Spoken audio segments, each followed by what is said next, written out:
गणपति बाप्पा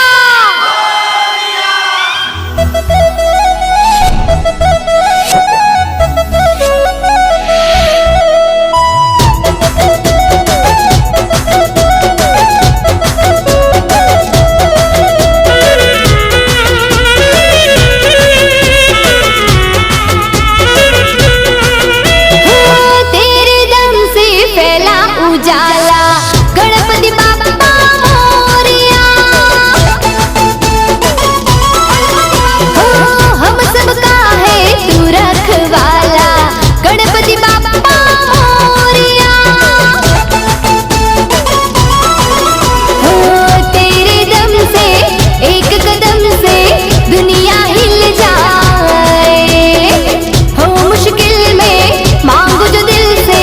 सब कुछ मिल जाए एक दंता तेरे पे अपन का हक बनता एक दंता तेरे पे अपन का हक बनता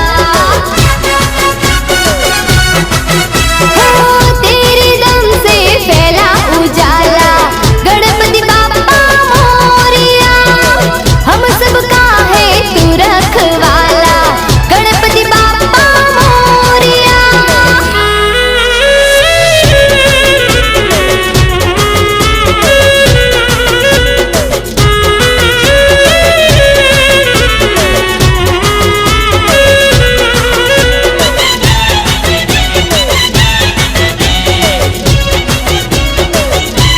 तू मोहल्ले में हर साल आए सबके दिलों को तू मुस्काए हो ढोल ताशे सहनाई बाजे तेरा डंका त्रिभुवन में गाजे हो हंस के रख दे हाथ किसी पे दुनिया सवर जाए तेरी दुआ से खाली झोली खुशियों से भर जाए एक दंता तेरे पे अपन का हक बनता एक दंता तेरे पे अपन का हक बनता हो तेरे दम से फैला उजाला गणपति बाप्पा मोरिया हम सबका है तू रखवाला गणपति बाप्पा मोरिया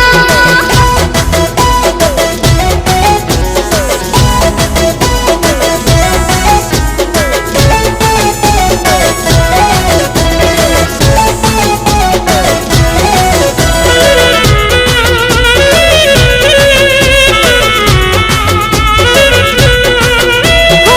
गौरी माता है तू दुलारा शिव शंभू की आंखों का तारा हो देवा तेरी मुस्क सवारी रीति सीधी है तेरी नारी हो